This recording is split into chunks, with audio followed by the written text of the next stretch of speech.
Welcome to Aircraft, your gateway to thrilling HFY sci-fi stories where humanity stands strong among the stars. Here, you'll experience epic encounters with alien civilizations, moments of human courage, intelligence, and the unstoppable spirit that makes humanity unique. Every story on this channel is narrated by a real human voice, not AI, bringing you a more authentic and immersive storytelling experience. If you love sci-fi adventures and stories where humanity proves its worth in the universe, you're in the right place. Let's start the story. There is a species in the outer reaches of the Valorian arm, the DHVSE, who catalog everything they encounter by the probability of its survival. They do not do this cruelly. They do it the way a river does not choose its banks. It is simply the shape of their thinking. Every creature they meet gets assigned a number, a likelihood, a cold, clean percentage. The lower your number, the less seriously they take you. The human girl who boarded the DHVSE research station Velsarthi on the 14th rotation of the Kepler Accord had a survival classification of 0.003. She was, by their reckoning, nearly impossible. They hadn't adjusted their files by the time she left. Civathov, the fourth cataloging house, Civ, to the human crew she had reluctantly inherited, had been recording anomalies for 31 years. She was good at it. The DHVSE considered themselves the galaxy's finest observers, long-limbed, silver-scaled, with lateral eyes that process 17 distinct light frequencies simultaneously, and a secondary nervous system devoted entirely to pattern recognition. They did not miss things. That was the point of them. The Accord had stationed them on Velsarthi precisely because they missed nothing. The human, Devi, arrived on the cargo shuttle with 3 duffel bags, a cracked helmet, and a thermos that smelled to Civ's chemical receptors like fermented grain toxin served warm. Civ's secondary nervous system cataloged her immediately. Female, Homo sapiens, Class 12, Death World origin, 1.67 meters. Weighed approximately 58 of the local gravity units, which meant she massed roughly 1/3 of Civ herself. The human's face had 2 deep-set forward-facing eyes, the marker, in Civ's taxonomy, of a pursuit predator, and she was wearing what appeared to be a woven fabric wrap around her neck, and lower face despite the station's climate systems being precisely calibrated to 74 degrees standard. She had her hands in her pockets. She was looking around the docking bay with an expression Civ had to cross-reference against the Human Behavioral Index twice before she could classify it. It was not caution. It was not assessment. It was something the index labeled as casual interest, the way one might look at a new piece of furniture. 0.003, Civ thought. The probability of a Class 12 Death Worlder surviving in standard galactic environments for more than 3 cycles without catastrophic systemic failure. The humans had a phrase for this kind of statistic. Civ had read their literature. Rounding error. You're the xenobiologist, Civ said. Her translator rendered the DHVSE tonal language into flat human phonemes with a delay of 0.4 seconds, a gap the humans always found unsettling. The human looked up, looked at Civ, did not react to the silver scales, the 4-jointed arms, the lateral eyes, the sheer physical improbability of Civ's 2.5-meter frame. Dr. Layla Devi, the human said, "You can call me Devi. Everyone does." She held out one of her small, 5-fingered hands in the human greeting gesture Civ had cataloged as handshake, social bonding ritual, no survival function identified. Civ looked at the hand for 1.3 seconds. She did not take it. "Your quarters are on level 3, Civ said. "The research lab has been reconfigured to human atmospheric pressure. You will find your equipment crates have already been transferred. Station rules require that all biological samples be logged through the central manifest within 6 hours of collection. Your predecessor ignored this rule and caused a containment incident that required 17 days of decontamination." "What happened to my predecessor?" Devi asked. "He left. Voluntarily?" Civ considered the question. "Mostly." Devi picked up her duffel bags. Both of them, at once, with one hand on each strap, lifting them without apparent effort, even though Civ's secondary system had just calculated their combined weight at approximately 30 kilograms, which for a human of Devi's mass should have required. The calculation resolved. Notable physical exertion. Devi did not appear to exert anything. "Which way is level 3? She asked. The Velsarthi was a research station, not a diplomatic posting, which meant its crew had no particular interest in being polite about what they thought. Civ had always appreciated this. The DHA valued precision, and precision in social contexts meant saying the actual thing. What they thought of DR. Layla Devi was precise and consistent. She was small, she was soft-bodied, she was from a death world that had somehow produced a creature with no visible adaptations for anything except looking forward and walking, and she had been assigned to their station instead of the Krethali biochemist who had been on the waiting list for 2 cycles and who, frankly, would have been a more useful addition. Civ's colleague, Veth of the 7th House, who had the longest pattern recognition index on the station and the social grace of a sheer bolt, said this to Devi directly on the second day. The Krethali candidate had 3 peer-reviewed publications on xenoplasmic interaction and a neurotoxin resistance index of 4.7, Veth said. Your file lists 2 publications, one of which was retracted, and your neurotoxin resistance index is listed as unknown because your species was not tested at our classification threshold. 2 publications and a retraction still something, Devi said. She was eating. She did this constantly. Small meals throughout the day rather than the efficient 3-feeding schedule every other species on the station maintained, and the food she prepared in the human-calibrated galley produced chemical compounds that drifted through the ventilation system and registered on Civ's receptors as confusing and unnecessary. Today's smell was something acidic and sharp. Veth's lateral eyes tracked the food. What is that compound? Kimchi. Fermented. Lactoacidic. Potentially corrosive to certain biological membranes. Veth looked at Devi the way one looks at a logic error. You are consuming it voluntarily. Yeah. Devi took another bite. Want some? The offer was, to Civ's knowledge, genuine. This was also confusing. No other species on the station had ever offered Civ their meal. The Krethali, when they had been briefly aboard for a joint study, had maintained strict dietary privacy as a cultural practice. The Peluvian technicians ate behind closed doors.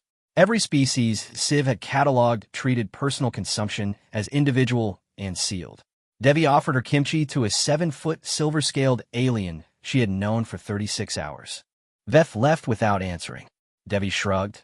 Civ had cataloged this gesture, acceptance of social rejection without distress, cause unknown, and kept eating. Civ stayed. She told herself it was observation. She was a cataloger. This was her function. Your retracted publication, Civ said. What was it about? Devi's forward-facing eyes came up from the food. She had an expression Civ could not immediately classify. Not defensiveness. Not quite. Symbiotic bioluminescence in high-pressure organisms, Devi said. I found what I thought was a new activation pathway. Turned out I'd made an error in the measurement calibration. The journal pulled it. You reported the error yourself. It was not a question. Civ had read the retraction notice. It had been Devi's own communication to the journal, not a third-party discovery. Yeah, Devi said. Obviously. Civ turned the word over in her secondary processing. In 41 cycles of research, she had seen 4 retractions cross the station's academic network. None of them had been self-reported. The errors had been found by peer review, by competing labs, once by a graduate student who had been subsequently removed from the program. This human had found her own error and told the people who trusted her before anyone else noticed. Civ cataloged this, filed it under anomalous behavior, moved to the next field. She kept the file open for the rest of the day.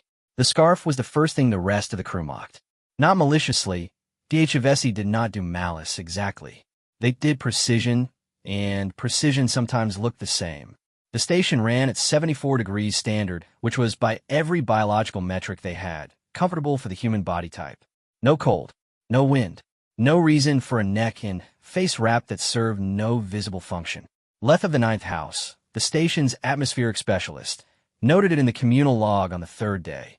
Human crew member continues to wear non-functional textile around neck and lower face. Possible psychological dependency on Earth origin comfort object. Recommend monitoring for other signs of maladaptive death world stress responses. It was not cruel. It was a clinical observation. The DHVSI wrote clinical observations the way other species breathed. Veth began calling the scarf a comfort wrap in communal briefings. The other crew members adopted the term, not with contempt, with the flat precision of a species that named things and then used the name. The comfort wrap. The human's comfort wrap. As if Devi were a hatchling who needed a familiar object to feel safe in the dark. Devi heard them. Siv watched her hear them. The forward-facing eyes tracked the speaker. The expression did not change. She touched the scarf once, just her fingers against the fabric for a moment, and then went back to her work. Siv noted the gesture, filed it. What she did not file, because she did not have a category for it, was the quality of Devi's work. In 9 days, the human had reorganized the xenobiology sample archive in a way that reduced retrieval time by 34%. She had identified a misclassification in the Peluvian coral samples that had been sitting in the wrong database category for 11 cycles.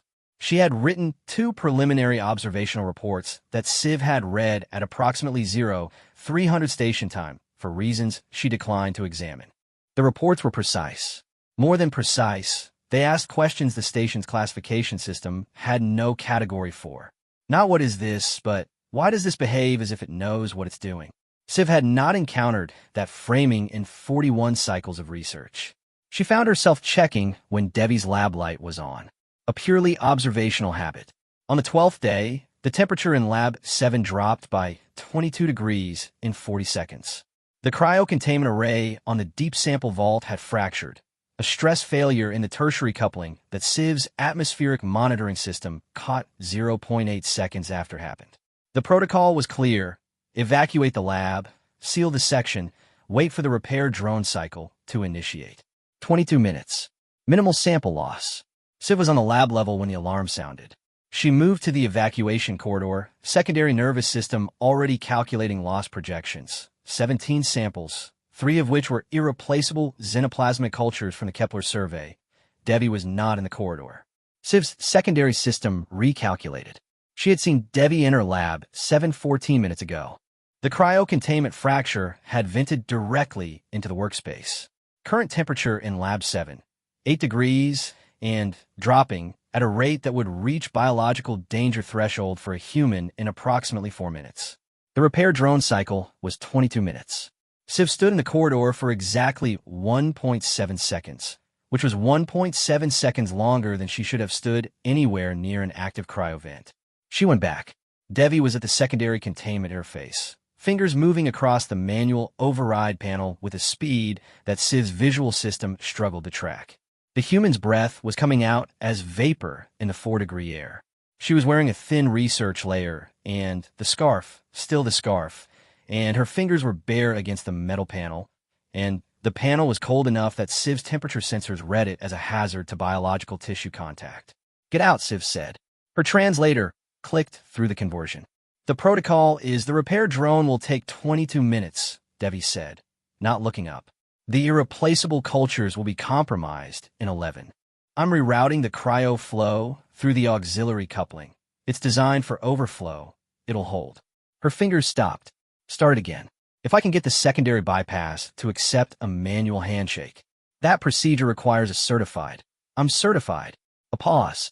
A single word she said under her breath that Siv's chemical receptors registered as a stress vocalization.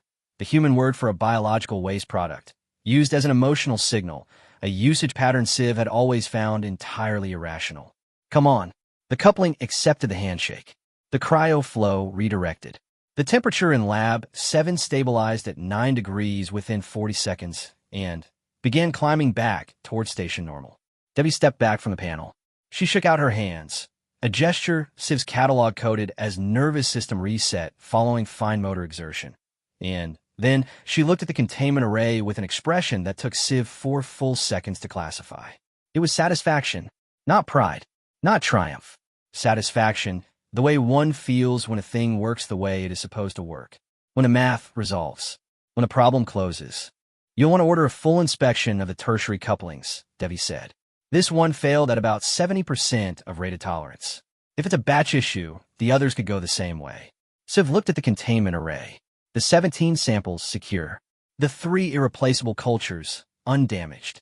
The manual override panel had a frostburn mark on the lower left corner where Debbie's right hand had rested against it. "Your tissue," Siv said. Debbie looked at her hand. "It's fine." The frost contact read on that panel was sufficient to cause. "It's fine," Debbie said again. "Little cold. It'll warm up." She picked up her data pad from the bench where she'd set it before going to the panel. Checked the screen. Made a note. I'll write up the coupling incident in the maintenance log. Do you want to co-sign the sample integrity report?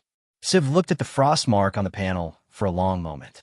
She looked at Devi's hand, which the human was already using to scroll through data, apparently without difficulty, apparently without pain, apparently as if she had not just pressed bare skin against a surface cold enough to cause cellular damage for 47 seconds in order to save 17 samples from a species she had known for 12 days.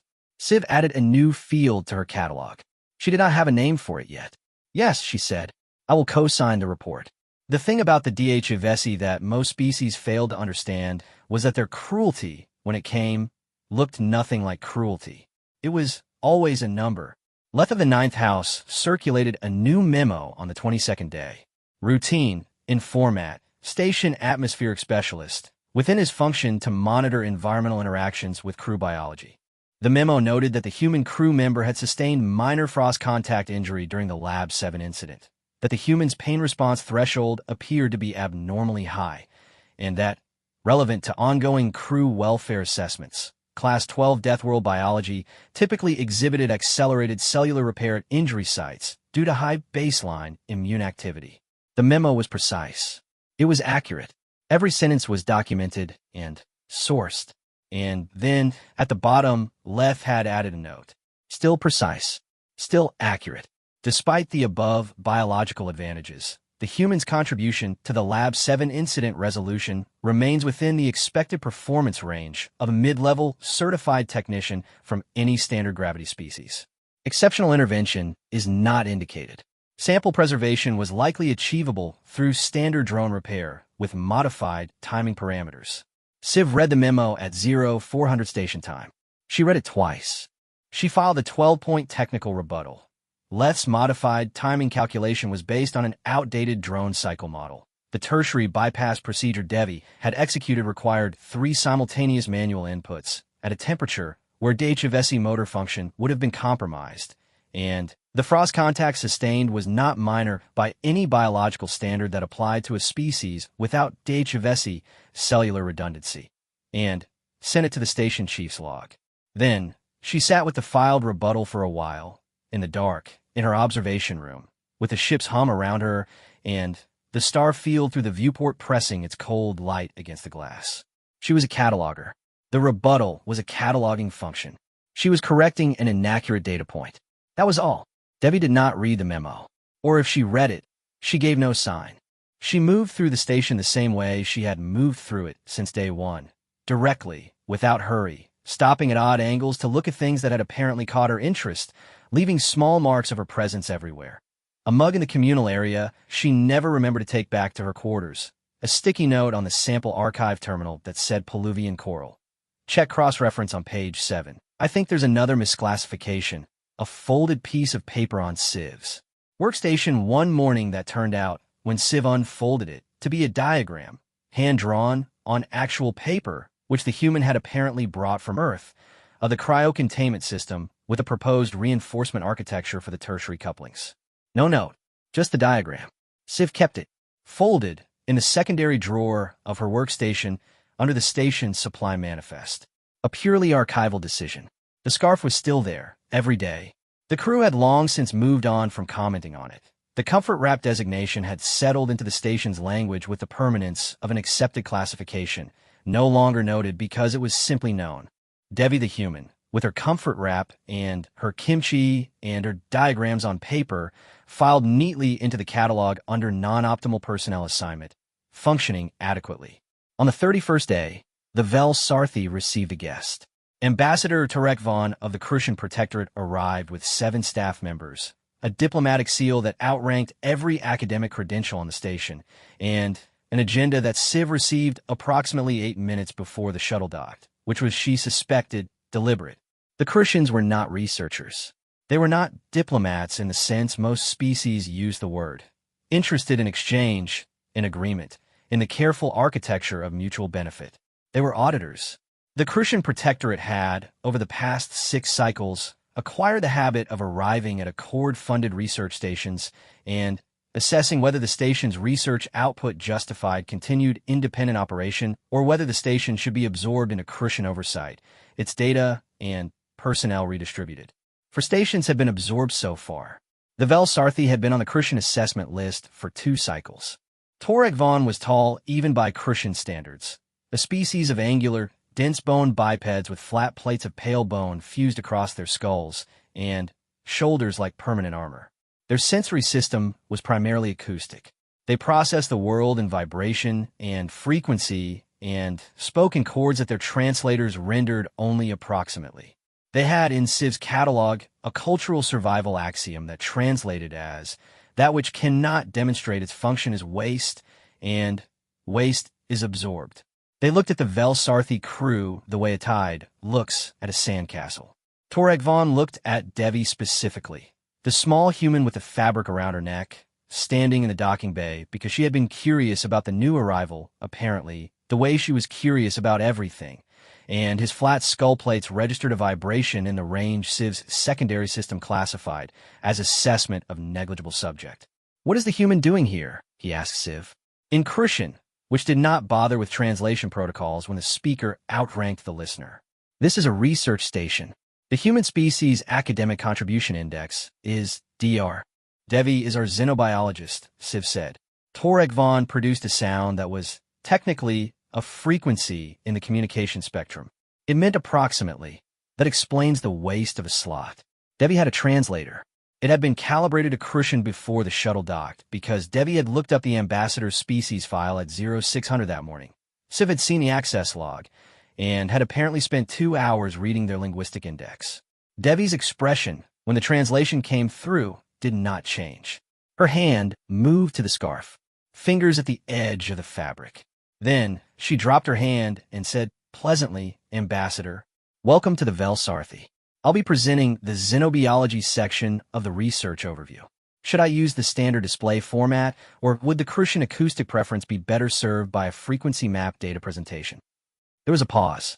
Torek Vaughn's skull plates shifted, the Crucian equivalent of a reassessment.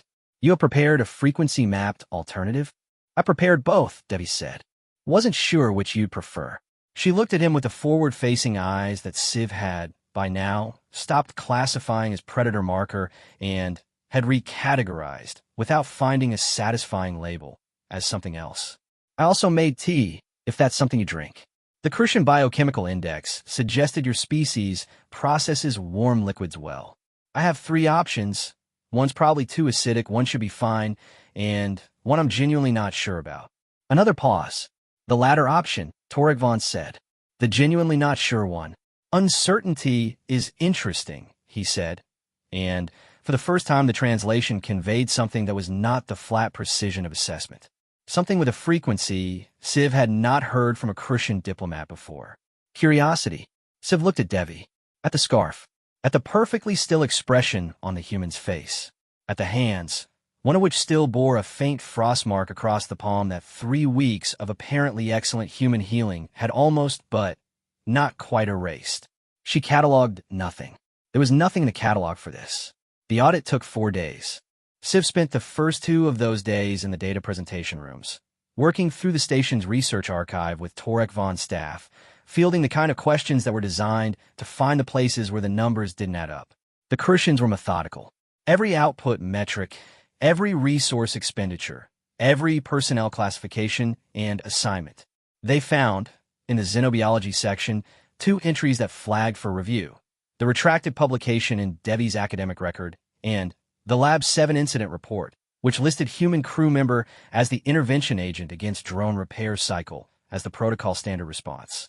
One of Torek Vaughn's staff, a junior auditor with skull plates that had not yet fused to full density, pulled up the Lab 7 report on the communal display during the second-day review and said, in the flat Crucian way that was not cruelty, but was precision, the human intervention is recorded as preventing sample loss, but the incident report notes that standard protocol would have achieved acceptable sample preservation with modified drone timing.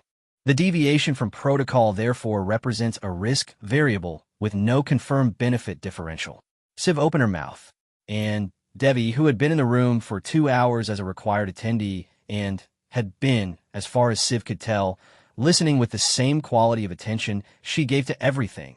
The way she looked at the Peluvian coral samples, the way she'd looked at the cryocontainment array, right before she put her hands on the panel, said, the modified drone timing calculation in that note uses the 2019 cycle drone efficiency model.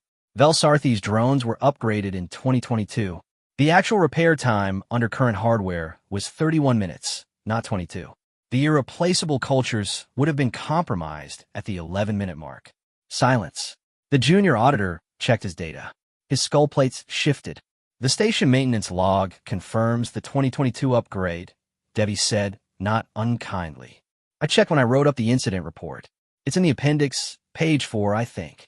Page 4 of the appendix of a report she had written 3 weeks ago. Civ's secondary nervous system ran 17 simultaneous calculations and resolved all of them to the same output, which was, this human reads everything, files everything, and remembers everything, and she never once mentioned this to anyone. She just kept it, carries it, the way her people carry things, apparently, quietly, in case it becomes useful. The junior auditor turned to Torek Vaughn. Torek Vaughn was looking at Devi with his full acoustic focus, the Crucian equivalent of staring. You anticipated this review. I anticipated the audit, Devi said. The Velsarthi has been on the assessment list. It's not a secret. She paused. I didn't know which specific reports you'd pull, but you had the appendix ready. I always write complete appendices. It was not a boast. Civ had seen Devi's reports, had, by now, read all of them, late at station night, in the observation room, for reasons she had stopped pretending were purely professional. Every report had complete appendices. Every appendix had source verification. Every verification was dated and cross-referenced. Devi wrote complete appendices the way she offered her food to strangers and fixed her hands to freezing panels and wore a scarf in 74-degree air and asked new species if they wanted the tea she wasn't sure about. Without calculation. Without strategy. Because that was what you did. On the third day of the audit, Torek Vaughn asked to see Devi's current research. This was not on the standard audit agenda. His staff exchanged frequency patterns that Civ's translator caught as deviation from protocol. Torek Vaughn silenced them with a code that the translator did not render. It was outside the standard communication range, something lower, something that registered in Civ's secondary system as a physical vibration in the floor panels, and looked at Devi. Devi led them to the xenobiology lab. The lab was, Civ noted, with the part of her secondary system that had now stopped pretending to be clinical, not what the Crucian staff expected.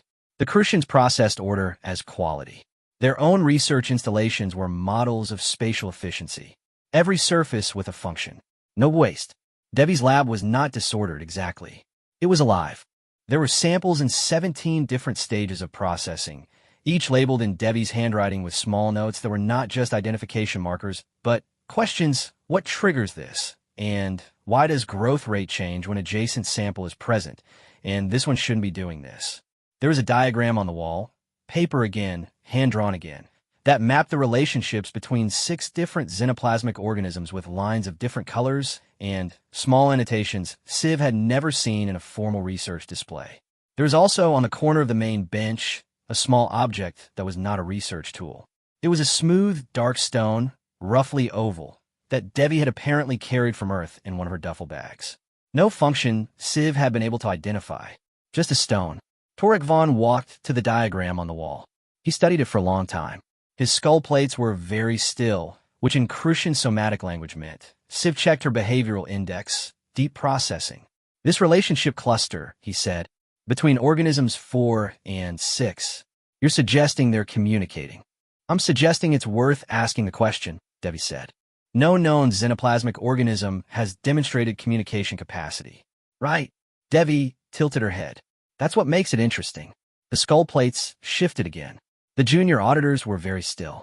One of them had a frequency pattern Civ classified as discomfort. The Krethali candidate for this position, Torek Vaughn said, had a research proposal focused on xenoplasmic toxin resistance mechanisms. That's useful work, Devi said. Genuinely. The Krethali do excellent toxin resistance research. But you chose this. She looked at the diagram. at organism 4 and 6, connected by a line she'd drawn in blue. I didn't choose it because it's better research. I chose it because nobody's asked that question yet. She shrugged, the acceptance without distress gesture, the one Civ had stopped being confused by because she had, somewhere in the last 31 days, started recognizing it as something the human did not when she didn't care, but when she cared so much that she had decided to simply continue anyway. Could be nothing. Probably is nothing. But it'd be a shame not to check. Torek Vaughn looked at her for a long time. Ambassador, one of his staff said, with the tone of a reminder. The audit will conclude tomorrow, Torek Vaughn said, and something in the chord of his voice had shifted in a way Civ's translator could not fully capture, except that it felt, she actually filed this, under an anomalous data point, Christian diplomatic register, less like an assessment and more like a decision. He left the lab. His staff followed. Debbie looked at the diagram. Then she picked up the smooth, dark stone from the corner of the bench and turned it over in her hand once, the way she did sometimes, and set it back down. Civ noticed that the stone had a small scratch on one face. She counted the scratches in the moment she looked at it. There was only one, but it was deep and old and had clearly been made by something sharp, and Debbie had kept it anyway, had carried it across the galaxy, had put it in the corner of her lab, where it served no function except to be there. The ventilation system hummed. The starfield pressed against the viewport. Civ left her own catalog open. Do you think they'll absorb the station? Debbie asked, not looking up from the bench. Civ considered the question. The numbers. The Christian pattern of the last 6 cycles. I don't know, she said. Debbie nodded, picked up a sample tray, got back to work. Civ stood in the doorway of the lab for 4.3 seconds longer than her function required, watching the human turn to her samples with that same quality of attention. The why does this do what it does attention, the shame not to check attention, and thought there's no word in DHVSI for this. She had checked. She had searched the entire lexical archive last night. There was no word for a creature that keeps asking questions past the point where answers are guaranteed. The audit's final session was scheduled for 0900. At 0400, the Xenobiology Lab's external alarm went active. Not the cryocontainment. Civ's system cross-checked that first. The tertiary couplings had been replaced, inspected, and certified 3 weeks ago. This was the biohazard sensor on the deep sample containment vault, the oldest vault on the station, the one that housed the survey samples from the Kepler 7 Fringe collection, organisms from a planetary body with an oxygen sulfide atmosphere that the Accord had flagged as requiring Tier 4 containment, because no one had fully characterized what the organisms did when they were outside Tier 4 containment, which was not precisely the same thing as knowing they were dangerous, but was close enough. The sensor read, containment integrity, 34%. Source, unknown biological interaction. Civ was in the lab in 6 minutes. The station was not large. She had been awake. She had not been sleeping well for approximately 30 days, which was anomalous for her species, and she had noted the anomaly and filed it and done nothing about it. Debbie was already there. She was not in the lab in the way one arrives at an emergency. She was in the lab the way she was in the lab when she was working, datapad in one hand, sample tray in the other, that quality of focus she carried like a physical thing, like ballast. The containment vault's display was open on the main screen, data cascading in columns that Civ's secondary system clocked at a faster than standard update rate, which meant the organisms inside were reacting to something at a speed the vault's sensors were struggling to track. What happened? Civ said. Not a question. Organism 4 and 6, Debbie said. I think I was right. She looked at the display, not at Civ. They're communicating, and they've been doing it through the containment membrane, not breaching it, signaling through it. The membrane read it as a pressure variation, which the sensor interpreted as integrity loss, which triggered the alarm. She paused. They're talking to something outside the vault. Civ's secondary system scanned the lab. No external contamination. No airborne particulate outside normal parameters. The biohazard reading on the main sensor had climbed to 51%. Not because the containment was failing, but because the sensor could not interpret what it was reading and was essentially expressing the mechanical equivalent of confusion. What are they talking to? Civ said. I don't know yet. Debbie set down the sample tray. She moved to the secondary interface, the one with the chemical sensor array, and pulled up a display that Civ had never seen configured that way. The array's sensitivity dialed up to a level that should have been producing noise, static, meaningless background chemical data from every surface in the lab. Except it wasn't. The display was resolving. Faint, but there. A pattern. The air in this lab has a chemical signal layer, Debbie said. It's been here for a while, I think. I noticed it last week. The ventilation runs a standard decontamination cycle, so whatever was producing, it was doing it continuously, faster than the decontamination could clear it. She looked at the pattern on the display. I didn't report it because I wasn't sure it was real. The signal-to-noise ratio is terrible. I'm still not completely sure. But now organisms 4 and 6 are producing a response pattern, and the response is, she stopped. Her fingers moved across the interface. It's directional. They're not just responding. They're responding to a specific point source. She turned. Her forward-facing eyes tracked to the corner of the lab, to the smooth, dark stone on the corner of the bench. A silence in which the ventilation system hummed, and the sensor display pulsed with a faint, impossible pattern, and Civ's secondary nervous system ran every classification it had and found nothing. Debbie walked to the stone. She picked it up, held it in her palm, and looked at the chemical sensor display, which immediately, Civ watched this happen in real time, spiked. The signal intensified by a factor of 7. The organisms in the vault produced a burst of response activity that maxed the sensor's measurement range. The stone was doing it. The stone from Earth, the scratched, oval, ordinary stone, was producing a chemical signal that 2 organisms from a sulfide atmosphere fringe world had been responding to across a Tier 4 containment membrane for, Civ calculated, approximately 31 days. The length of Debbie's posting. The length of time the stone had been in this lab. Debbie looked at the stone in her hand. She had an expression that Civ had no category for. Not shock, not triumph, not fear. Something that was all of them and none of them. Something the human seemed to be carrying very carefully, the way one carries a thing that is fragile and important. Debbie said. One word. Flat. Quiet. The display pulsed. By 0600, Civ had woken Veth, Leth, and the 3 Crucian staff members who had specialized in xenobiology. By 0630, Torek Von himself was in the lab, skull plates completely still, the deep processing stillness, standing at the secondary interface display, and looking at the chemical signal pattern with every auditory receptor he possessed focused on the data. The stone was from the Mendip Hills in Somerset, England, Earth. Debbie had picked it up on a walk 11 years ago, when she was a graduate student, because it had a scratch on it that looked like a dragon. She had carried it since then. Everywhere. No reason. Just because she had found it on a good day, and it had a scratch that looked like a dragon, and she liked it. It was, as far as any biology on Earth was concerned, an inert piece of carboniferous limestone.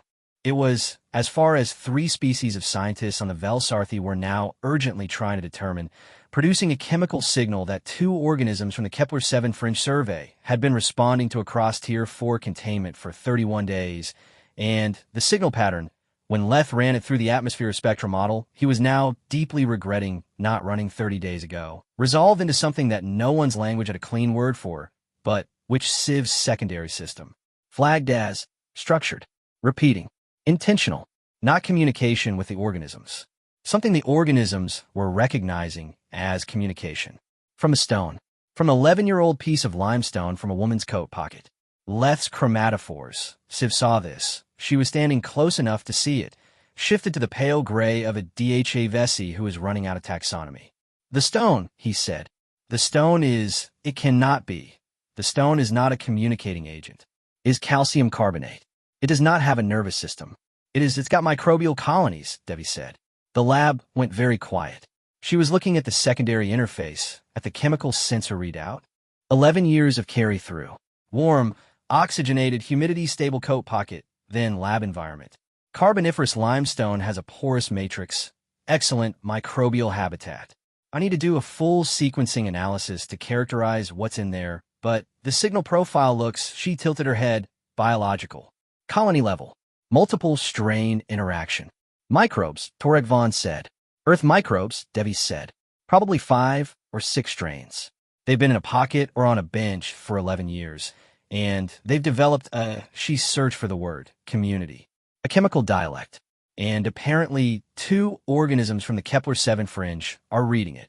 Because, Veth said very slowly, with the tone of a scientist watching their entire conceptual framework develop a structural crack, the Kepler-7 fringe has a sulfide oxygen interface atmosphere, Debbie said.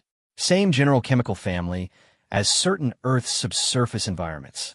Same pressure range as the Mendip cave system. She looked at the stone. They might not have ever communicated with another organism.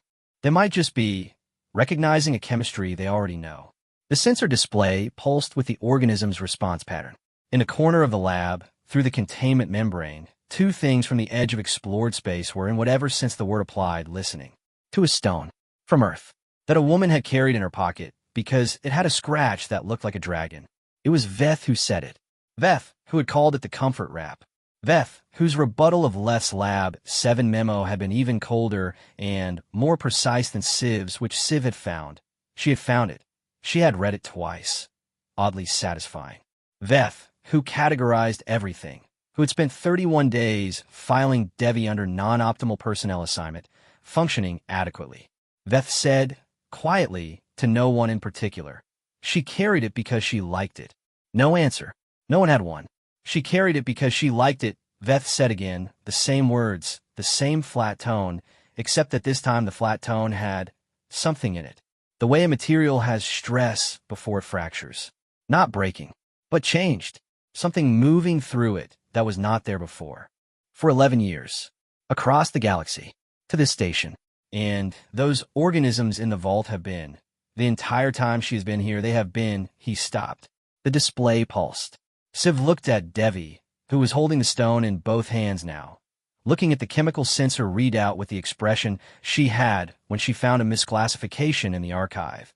Not triumph, not surprise.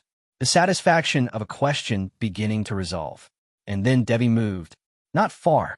She walked to the containment vault, the Tier 4 vault, the one flagged for organisms of uncharacterized risk, the one that had a clear safety protocol that said no manual contact under active biological interaction conditions. And she set the stone on the external surface of the vault's interface panel. She did not open the vault. She just set the stone against the glass of the inspection window, where the organisms inside could, where the chemical signal could reach more directly through the single-layer pane rather than the full containment membrane. The response on the sensor was immediate.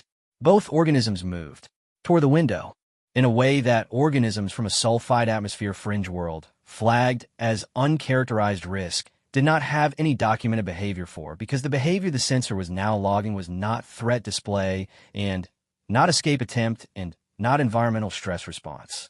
The DHVSI Behavioral Index, applied to xenoplasmic organism movement, had no category for it. Civ's translator, applied to the chemical signal pattern now flooding the lab's sensor array at 340% of previous intensity, rendered it imperfectly, flagged as low-confidence translation. Proceed with caution. As there, still there. The organisms from the edge of explored space, pressing against the containment window. The stone from the Mendip Hills, held against the glass by a human hand. And something happening between them that no field of science currently had the language for. Debbie's scarf had come loose somewhere in the last hour. The movement, the lab work, the careful handling of the stone against the vault glass. It had slipped sideways, bunching against her collar, falling away for the lower part of her neck. Civ had cataloged the scarf's position 31 times and had never seen it displaced. She saw it now. On the right side of Debbie's neck, from just below the ear, curving down across the collarbone and disappearing under the research layer, there was a tattoo. Civ processed the visual in 17 light frequencies simultaneously and resolved it into a creature. Stylized, sinuous, multi-limbed, with wings that extended across the collarbone, with a raised head at the base of the jaw and a body that curved down the neck in scales. The art style was old. Older than the posting, older than the graduate work, done in a hand that had committed fully to the image, line weight that did not waver. A dragon. The same scratch on the stone. The same creature. The tattoo was not glowing, not literally. Civ's secondary system ran the check, found no bioluminescent compound, no technological augmentation. but the lab's emergency lighting had shifted to the amber spectrum as the sensor alert climbed. And in amber light, the ink took the light and held it in a way that was the word that came was alive. Not accurate, but the word that came. Debbie did not look at the tattoo. She did not know Civ was looking at it. She was watching the organisms press against the glass, her hand steady, the stone between them. 11 years ago, Civ said very quietly, you picked up the stone because it looked like the tattoo. Debbie glanced back, registered the scarf, reached up with her free hand, and adjusted it. Matter of fact, as if she were just tucking in a loose thread. Other way around, she said. I got the tattoo because I like the stone. The sensor pulsed. The organisms waited. The audit concluded at 0900 as scheduled. Torek Vaughn presented his findings to the station chief at 1100. Sid was in the room. The findings were this. The Velsarthi was not to be absorbed into Crucian oversight. The station's research output was assessed as not merely meeting Accord standards, but exceeding them in a category the audit documentation listed as emergent xenobiological inquiry, high novelty value. The xenobiology section received a resource increase. The Kepler-7 fringe organisms were reclassified from uncharacterized risk to priority first contact study, with a proposed methodology that Torek Vaughn's own staff had drafted overnight based on Devi's sensor configuration. The stone was logged as a research instrument. Torek Vaughn, before departing, said one thing to Devi directly that Civ's translator caught fully.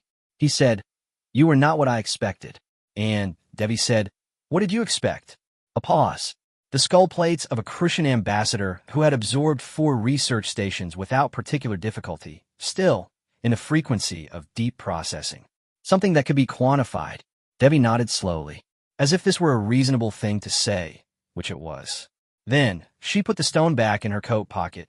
She had a coat. She wore it sometimes over the research layer, a battered canvas thing that had been repaired along the left sleeve with a different color thread, and said the preliminary analysis on the communication signal will take about 3 weeks. I'll send you the first report when it's done. He said he would read it. He left. On the 33rd day, Civ found the stone on her workstation. Not the real one. The real one was now officially a research instrument, logged in the Xenobiology catalog, handled with documented procedure. This was a drawing. Paper. The same paper Debbie drew her diagrams on. A drawing of the stone, actual size, with a scratch on one face rendered in careful, patient lines. And below it, in Debbie's handwriting, one word. Yours. Civ looked at the drawing for a long time. She had 4 arms and a secondary nervous system devoted entirely to pattern recognition. And she had spent 41 years cataloging everything she encountered. She had a word in DHFSC, Velshan, for the weight of a data set that was complete, classified, and fully understood. The satisfaction of a closed system. She had spent her career chasing Velshan. She was good at it. She did not have a word for what she was carrying now. The station hummed. The star field waited. In the Xenobiology lab, down the corridor, 2 organisms from the edge of explored space pressed against a containment window because something in their chemical vocabulary recognized a signal that had traveled 11 years and 12 light years in a coat pocket. And the human who had carried it did not think this was extraordinary because she had done it for the same reason she offered her food to strangers and pressed her hands to freezing panels and wrote complete appendices and drew diagrams on actual paper and wore a scarf in 74-degree air. Not because it was rational, not because it would be useful, because she liked it, because she had found a stone on a good day, and it had a scratch that looked like a dragon, and there was no world in which she was going to put it down. Civ folded the drawing, placed it in the secondary drawer of her workstation, under the Sublime Manifest, next to the cryocontainment diagram with no note. She opened a new file in her catalog, labeled it, after a moment, in DHFSE, then deleted the DHFSE label because there was no DHFSE word. She labeled it in standard, things that cannot be quantified. She added the drawing to it, added the frost mark on the panel, added the kimchi offered to a stranger, added the complete appendices and the retraction notice sent by the person who made the error, added the blue line between organism 4 and 6 on a diagram on a wall, the line drawn before the evidence existed, the line drawn because it would be a shame not to check. She left the file open. It would need, she was quite certain, considerably more space.